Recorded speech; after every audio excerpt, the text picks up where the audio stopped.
wabarakatuh. Waalaikumsalam. Alhamdulillah, Bapak Ibu, hari ini kita bisa bertemu di sini untuk kegiatan kami sosialisasi modul 1 untuk program pendidikan guru penggerak angkatan 4. Yang pertama tentang konsep pendidikan Ki Hajar Dewantara. Ki Hajar Dewantara ini mengenai pendidikan sebagai memberi tuntunan terhadap segala kekuatan kodrat yang dimiliki anak agar mampu mencapai keselamatan dan kebahagiaan yang setinggi-tingginya, baik sebagai seorang manusia maupun sebagai anggota masyarakat. Sedangkan pengajaran ini adalah bagian dari pendidikan. Pengajaran merupakan proses pendidikan dalam memberi ilmu atau faedah untuk kecakapan hidup anak secara lahir dan batin.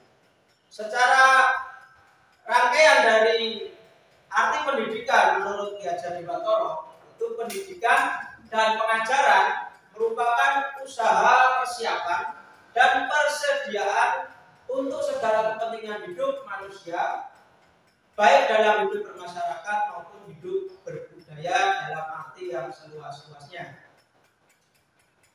Pendidikan adalah tempat persemaian benih-benih kebudayaan dalam masyarakat.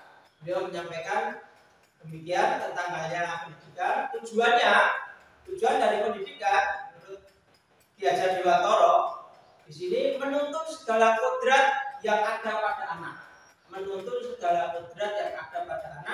agar mereka dapat mencapai keselamatan, kebahagiaan yang setinggi-tingginya, baik sebagai manusia dan alam dan kodrat zaman.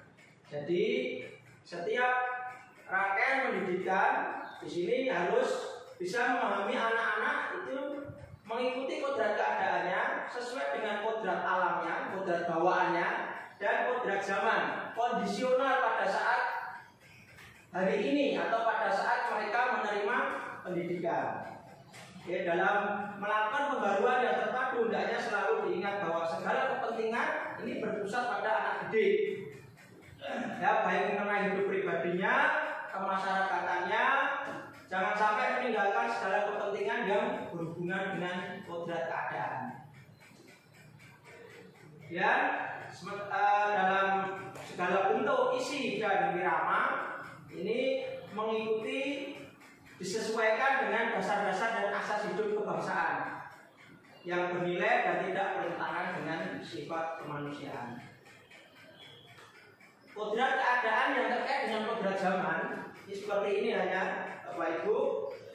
Pada saat ini pendidikan ini menuntut anak mengikuti keterampilan abad 21. Ini zamannya, saat ini zamannya kita harus mengikuti keterampilan abad 21. Anak-anak harus mengikuti seperti ini. Tetapi pengaruh dari luar ini harus disaring, harus disesuaikan dengan kearifan lokal. Ini yang namanya terkait dengan kodrat zaman. Kontennya, isi dari pendidikan itu sendiri ini tidak boleh bertentangan dengan nilai-nilai kemanusiaan.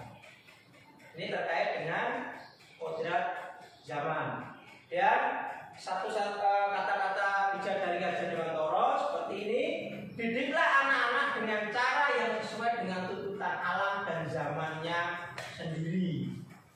Jadi alam dan zamannya sendiri itu berarti setiap periode pendidikan dan diterapkan di setiap anak ini sebenarnya menuntut untuk berbeda-beda. Dan kodrat alam itu seperti ini. Ki Hajar Dewantara itu mengibaratkan pendidik kita, guru itu sebagai petani. Murid itu sebagai benih atau bulir jagung, ya, mudahnya kita ini bulir jagung yang ditanam. Jadi guru sebagai petani, murid sebagai benihnya yang akan ditanam. Kita harus sebagai petani. Nah, meskipun bibit jagung yang kurang baik kita contohkan di sini, sesuatu inputnya itu tidak baik. Tetapi jika dengan perhatian dan perawatan, maka hasilnya akan berbeda. Jika dilakukan sebaliknya, walaupun bibitnya bagus, tapi kalau hanya diletakkan saja,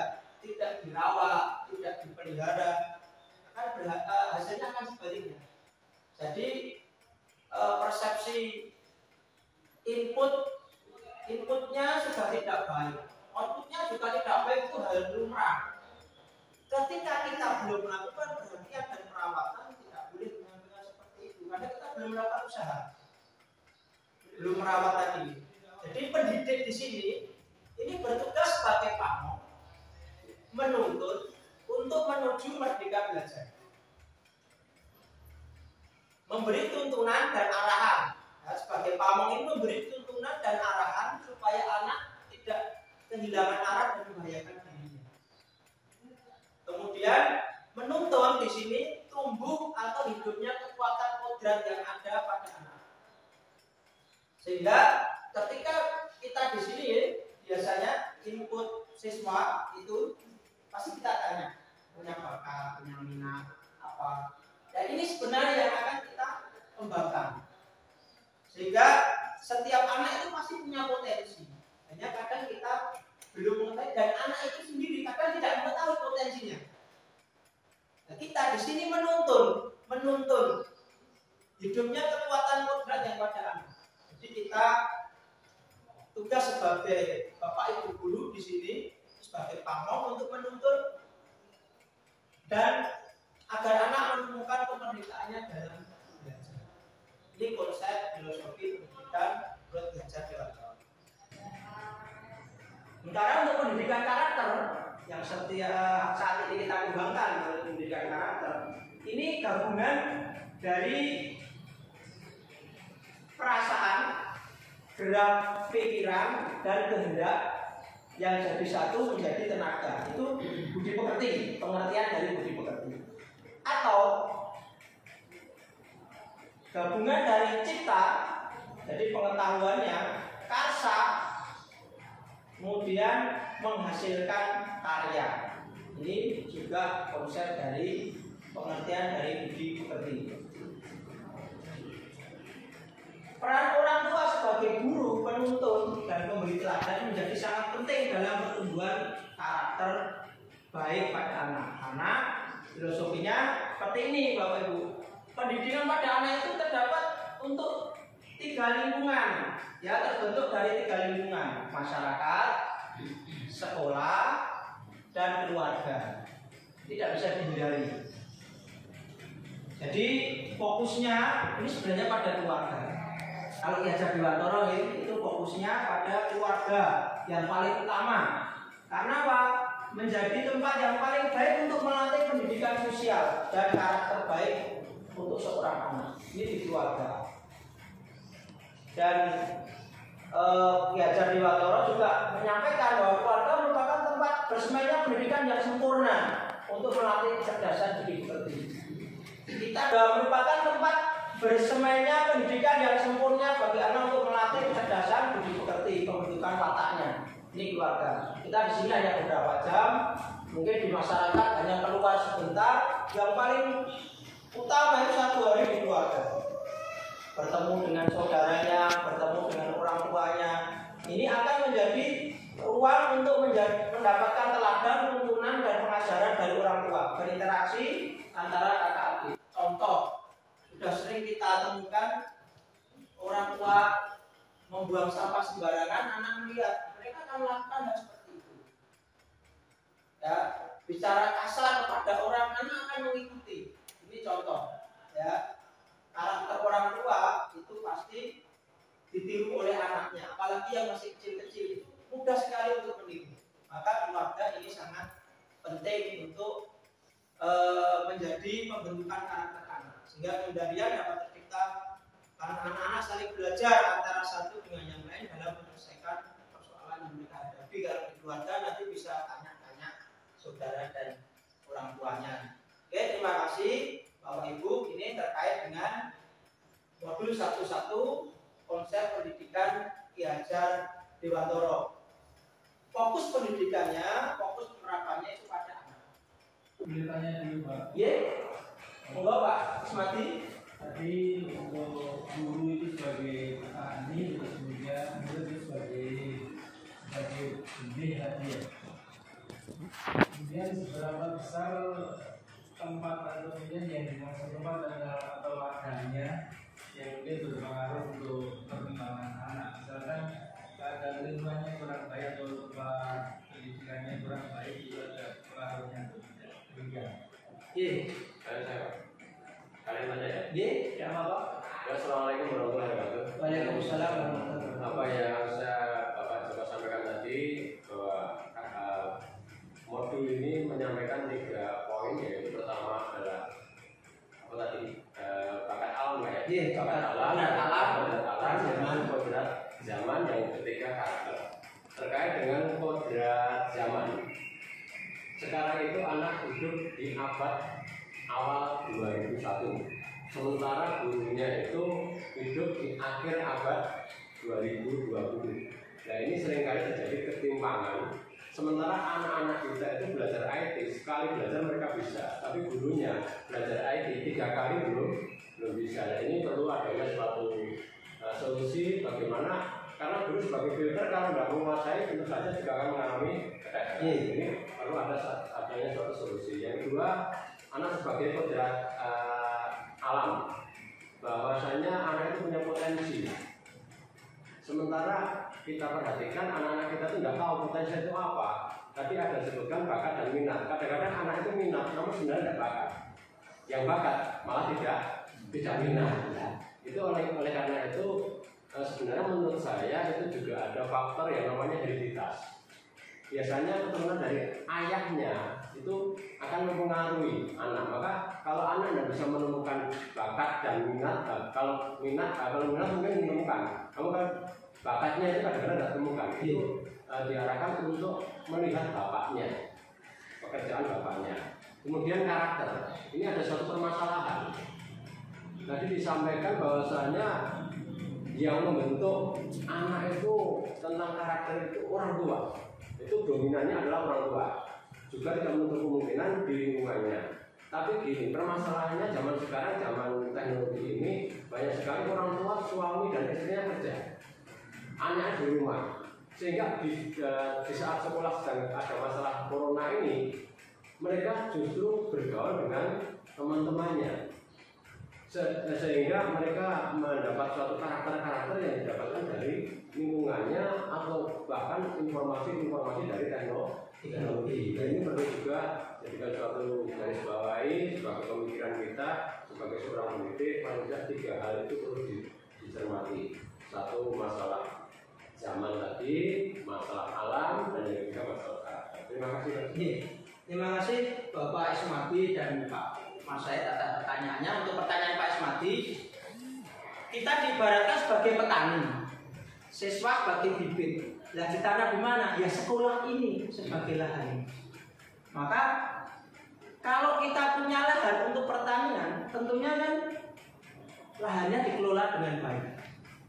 Nah, dikelola dengan baik ini pengaruhnya ke anak. Ini sebagai tugas kami di guru penggerak dalam modul 1-2. Ini nanti sebagai peran kita sebagai guru penggerak. Dan sebenarnya kita hanya salah satu. Makanya kita harus sosialisasikan, karena apa? Ini tugas kita bersama. Jadi kita itu sebagai petani mengelola tanah ini untuk menanam bibit. Apapun bibitnya yang kita tanam tidak diseleksi, karena kita kan lingkungannya tidak diseleksi. Kita tanam di sini, kita beri perawatan, kita beri perhatian. Istilahnya kalau petani disiram, dipupuk, tanaman pengganggunya dibersihkan. Nah, ini nanti akan menghasilkan jagung yang tumbuh dengan maksimal. Lepas dari kodrat alamnya. Jadi kodrat alamnya itu minat dan bakatnya. Kita menuntut anak itu supaya bisa mencapai kodrat bawaannya. Sebenarnya dia bakatnya di mana? Kadang sekolahnya di SMK, SMK-nya teknik mesin, tapi sebenarnya hobinya masak. Ya, bakatnya dia di masak. Kalau masak itu enak sekali, maksudnya terus tinggal masukkan jadi. Tapi dia sekolahnya di sini di mesin. Ya, karena dia belum tahu bakat sebenarnya. Maka kan kalau di acara-acara itu kan ajang pencarian bakat. Nah, itu kan sebenarnya baru muncul di situ. dengan berani dia akan mengekspresikan apa yang dia miliki. Itu ya untuk penerapannya. Kemudian untuk karakter memang benar keluarga yang saat ini di kondisi daring ini sangat besar pengaruhnya, karena orang tua sendiri sudah tidak sanggup. Mungkin kalau anak TK bisa mendampingi, anak SD masih mampu mendampingi, sekelas tingkat SMP itu sudah susah. Orang tua kadang sudah mengeluh kalau harus mendampingi anak di proses pembelajaran daring, apalagi anak SMK seperti ini. Nah, untuk itu ini sebagai tantangan terkait dengan bagaimana guru bisa mengikuti kondisi zaman saat ini. Ini menjadi kita di guru penggerak ini menjadi nilai dan perannya. Memang kita harus mengutamakan kompetensi kita. Jadi kita harus terus belajar. Maka kita ini di sini kita sampaikan ke Bapak Ibu guru semua supaya semuanya walaupun tidak masuk dalam program pendidikan guru penggerak, tapi juga bisa mengikuti apa yang kita lakukan dengan cara kami mensosialisasikan program-program yang ada di modul. Begitu, ini kami sebagai guru penggerak di sini mempunyai nilai dan peran sebagai guru penggerak serta punya visi sebagai guru penggerak. Kami langsung saja menuju ke tugas kami di sini sebagai agen transformasi perubahan pendidikan di Indonesia. Jadi kami ini memang bentuk sebagai nanti agen perubahan untuk proses pendidikan yang mampu menjadi pemimpin pelajaran untuk mendorong tumbuh kembangnya murid sesuai dengan kodrat alam dan kodrat zamannya tadi. Jadi tugas kami sebagai agen perubahan, kemudian menuntun siswa, kemudian meningkatkan kompetensi dan profesional. Apa yang menjadi tugas kami sebagai guru penggerak itu mengimplementasikan nilai-nilai dan peran guru penggerak adalah bagian penting dalam mewujudkan pendidikan yang berpihak pada murid. Sekarang konsepnya itu pendidikan berpihak pada murid.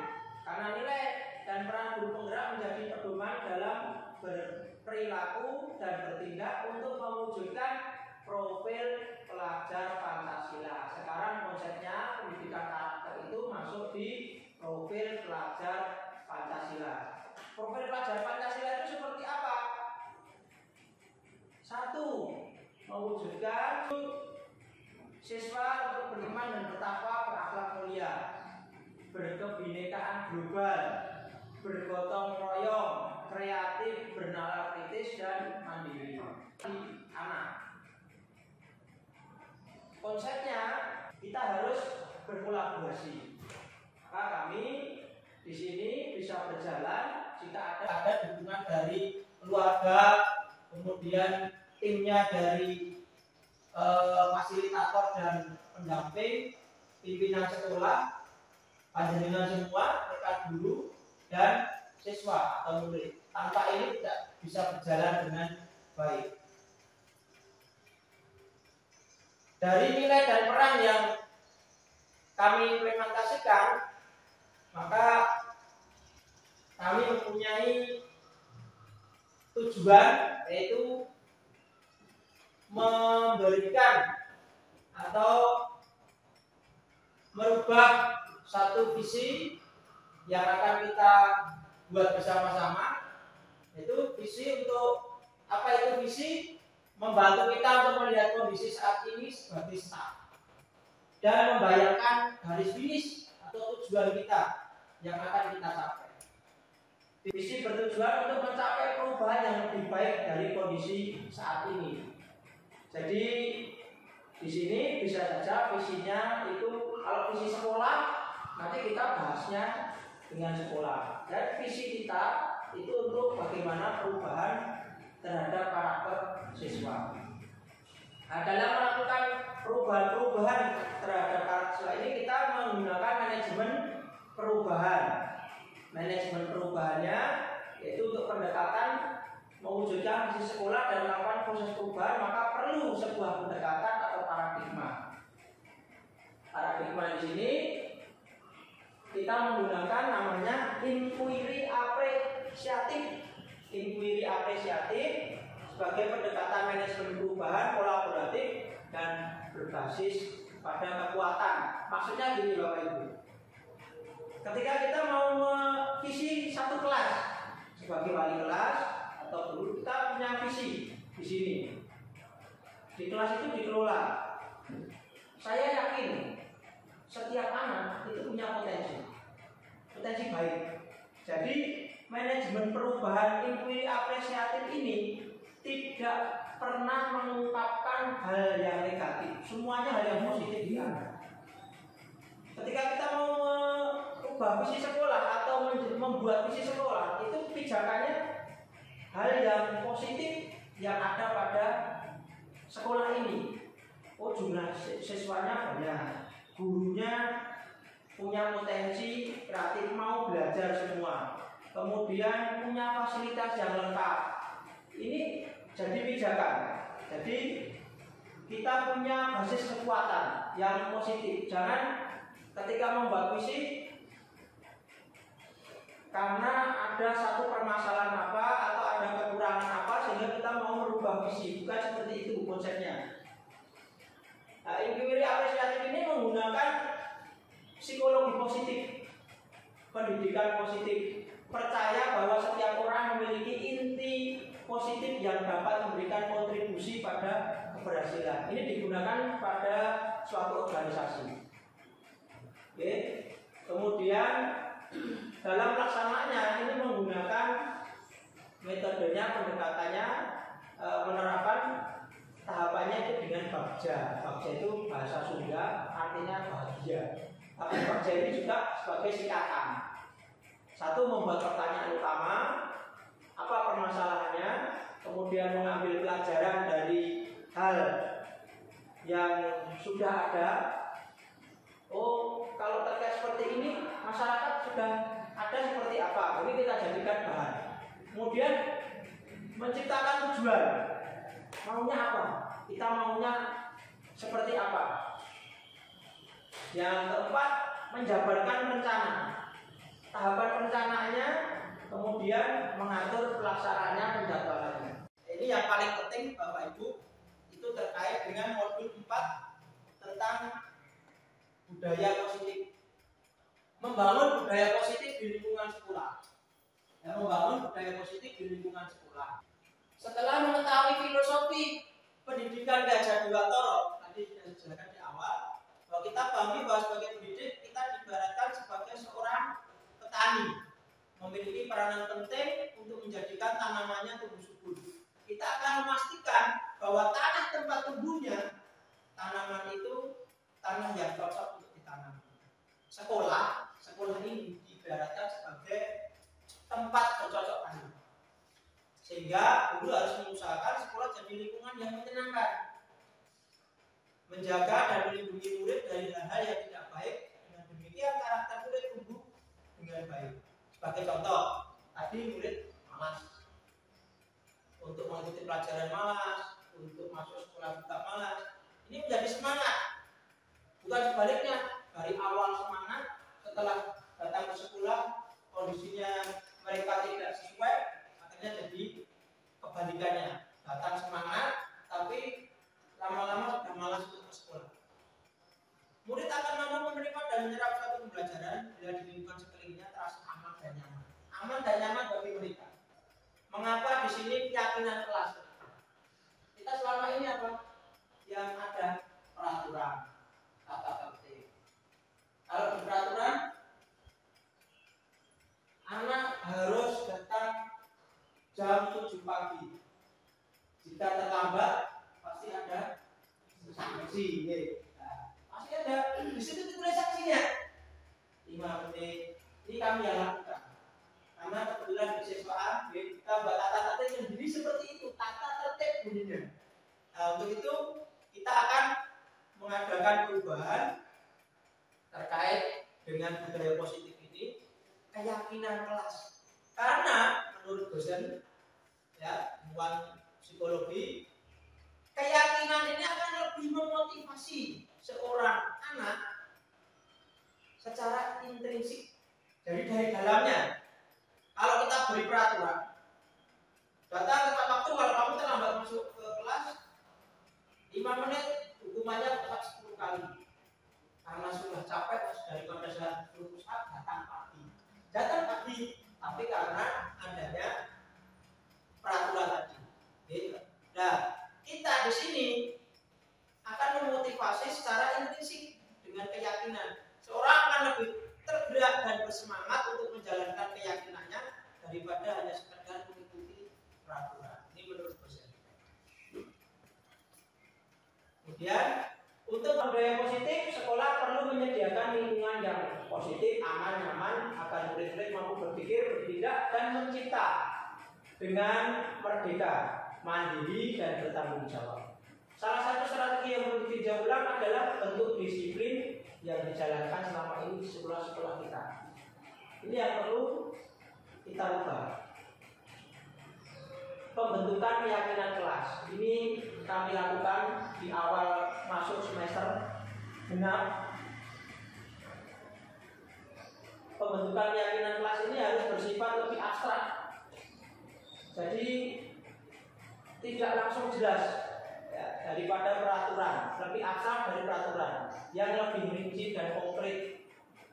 Kalau peraturan kan rinci, kalau ini abstrak. Keyakinan kelas, pernyataan-pernyataannya universal.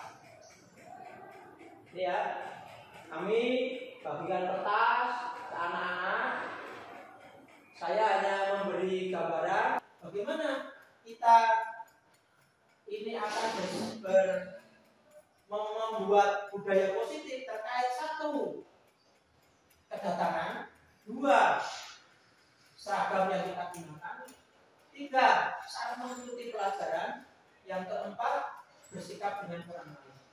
Ini hanya saya utarakan seperti itu. Anak-anak nulis. Dan pernyataan keyakinan kelas senantiasa dibuat dalam bentuk positif. Keyakinan kelas hendaknya tidak terlalu banyak sehingga mudah diingat dan dipahami oleh warga kelas.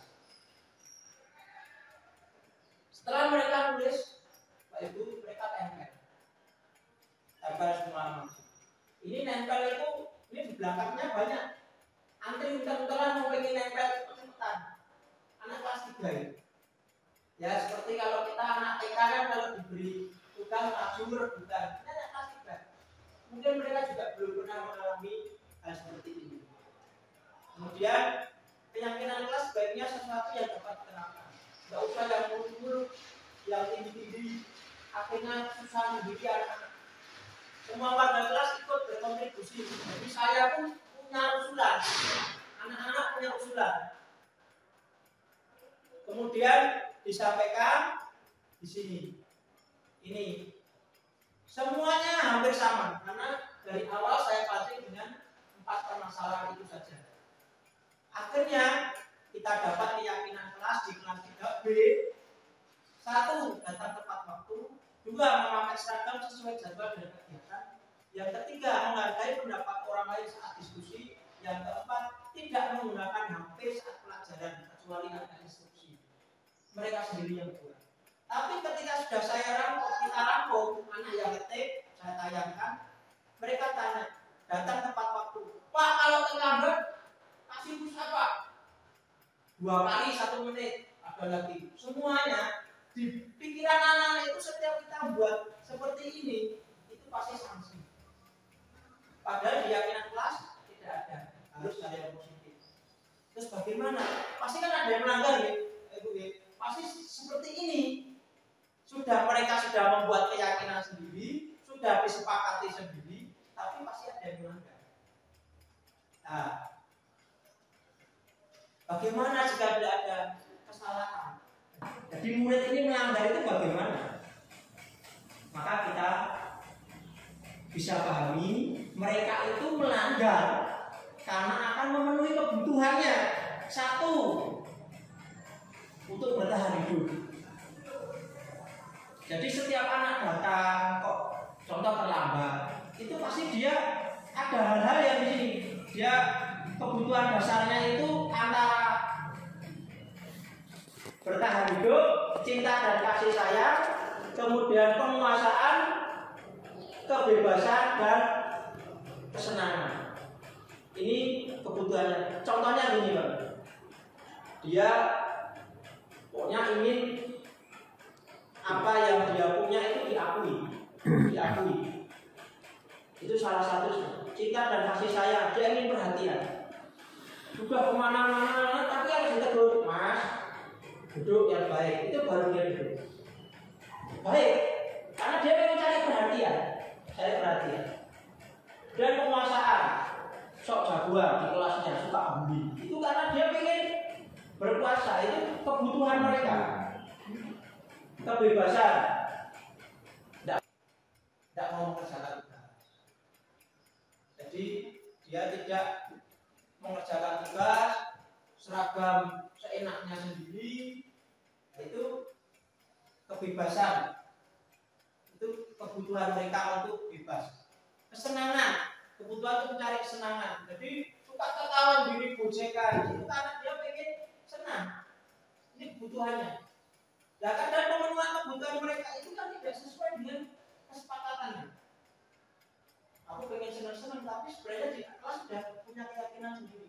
Maka ketika ada anak yang melakukan hal yang tidak sesuai, istilahnya ketidaknyamanan bagi orang lain, bagi mereka sendiri, kita lakukan dengan restitusi. Apa itu restitusi? Proses menciptakan kondisi bagi murid untuk memperbaiki kesalahan mereka, sehingga mereka bisa kembali pada kelompok mereka dengan karakter yang lebih kuat.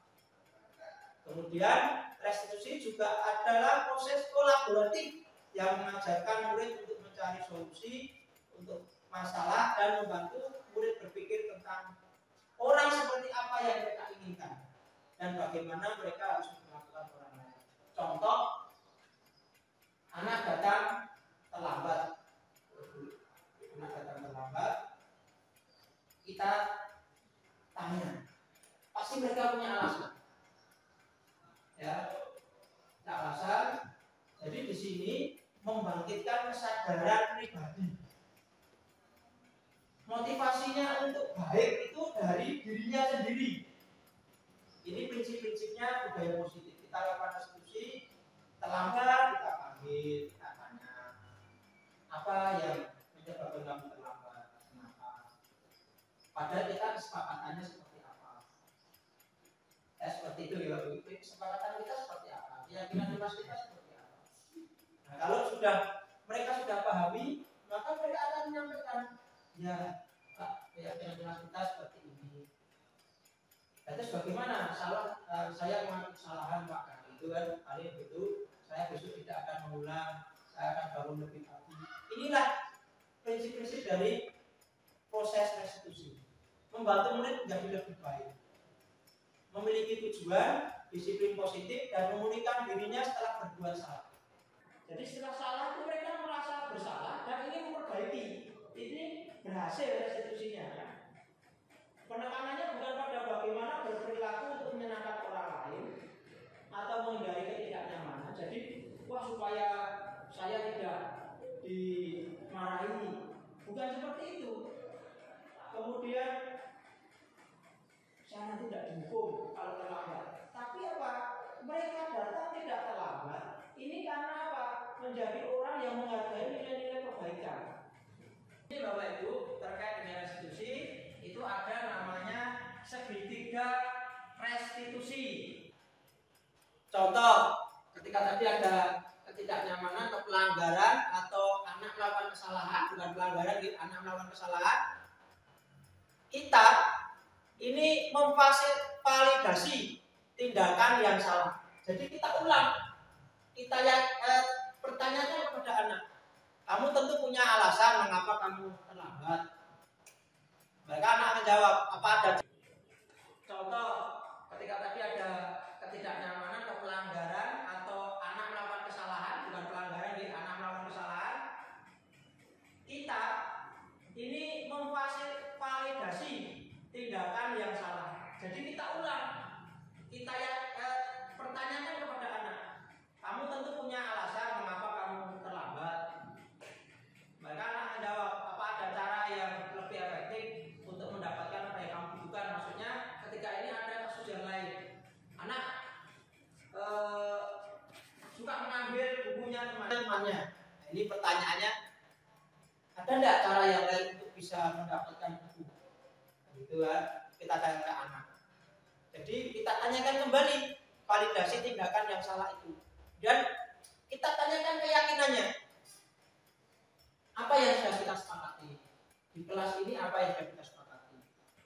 Atau kamu ingin jadi orang yang seperti apa? Kita tanyakan. Keyakinannya di dirinya itu kita tanyakan.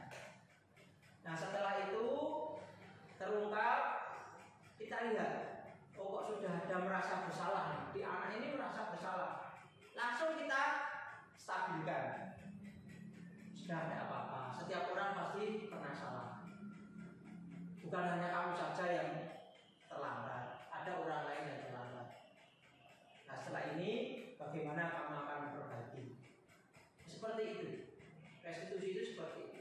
Jadi tidak, ya Pak, saya akan berusaha datang pagi, saya akan bangun pagi. Ini kalau kemarin sudah kita coba, tapi dengan skenario realnya juga sudah saya coba. Realisasinya di kelas itu sudah kami coba. Jadi setelah tahu ini anak-anak sudah tidak wah terlambat jurus apa, terlambat jurus seperti ini Pak, tidak seperti itu. Oke, tentang kasus seperti ini. Nah, kita bisa mengembangkan atau memposisikan, membudayakan positif ini. Posisi kita guru ini mau ngambil yang mana? Mau membudayakan hal yang positif ini kita ambil yang mana? Apakah kita sebagai penghukum? Dulu kami di kesiswaan seperti itu. Terlambat mas, ayo Ustaz 5 kali. Ini penghukum. Kata tuturnya apa? Kalau kamu harus baca, harus menulis 100 kali. Jadi ini kita posisinya sebagai penghukum. Atau sebagai membuat orang merasa bersalah. Anak, ini kasus di bengkel. Ngebur patah. Nah, kamu kan yang patah. Jadi ini harus ditukar. Ya, dia sudah mungkin praktek saja belum begitu paham kesalahan langsung dibuat seperti ini, maka mereka akan merasa bersalah. Ini kasus ini banyak. Kita di bengkel juga sering. Kadang temannya sendiri gue, borong-borong gue nggak berusaha. Itu seperti itu bahasa. Gara-gara kamu ini semua rusak. Ini kita membuat orang merasa bersalah. Nih, saya sudah datang pagi, kamu terlambat, semua caranya jadi batal. Nah, ini posisi kita sebagai orang yang membuat merasa bersalah atau sebagai teman. Kadang anak-anak kita di rumah yang kecil-kecil itu berantakan main. Kemudian lari, tidak mau, ini ayo kita bantu. Waktunya sudah habis, ayo supaya cepat saya bantu. Kita posisikan sebagai teman. Nah, tak apa-apa, ayo saya bantu, butuhmu apa? Nah, itu kita posisikan sebagai teman. Atau kita hanya sebagai pemantau saja tugas kita. Saya lihat kamu sudah 3 kali loh, seperti ini. Ya, di catatan saya kamu sudah melakukan hal yang tidak baik itu 2 kali. Yang ketiga hari ini. Itu kita hanya sebagai pemantau, memonitor terus. Anak itu kita monitor, kita catat terus. Atau yang terakhir kita sebagai manajer. Bagaimana posisinya sebagai manajer ketika ada anak yang bersalah atau melakukan kesalahan yang tidak sesuai dengan keyakinan kelas yang sudah disepakati, ya, sekolah, tata tertib dan sebagainya yang sudah disepakati, maka kita akan melakukan tadi restitusi. Kita pendekatan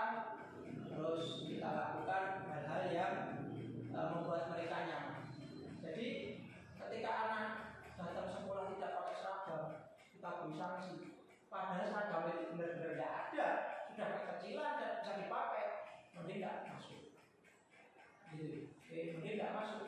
Dia sering datang terlambat. Ini ada satu kasus anak. Kalau saya sebagai pemantau, monitor, tidak terlambat itu malah bisa dihitung. Nah, setiap pelajaran kayak itu terlambat. Tapi setiap datang itu memang alasannya seperti itu, kita buktikan, kita konfirmasi benar. Nah, kita cari solusi. Kita cari solusi bersama dan mulai dalam tadi dia Pak berusaha pasti Pak. Saya sekarang kalau berangkat sudah ngantar aktif itu sudah pakai seragam. Biasanya balik lagi tapi seragam. Kan habis waktunya ya. Jadi anak ini sudah berusaha saya pakai seragam langsung Pak ngantar aktif. Jadi terlambatnya sudah berkurang. Oke, seperti ini. Demikian Bapak Ibu terkait dengan sosialisasi konsep pendidikan Ki Bimantoro dan budaya positif yang kami lakukan, serta tadi saya menyampaikan bagaimana tugas kita sebagai guru, yaitu harus selalu berusaha meningkatkan kompetensi kita imbangi karena kita mengelola anak di sini ya, supaya bisa mengikuti kodrat alam dan kodrat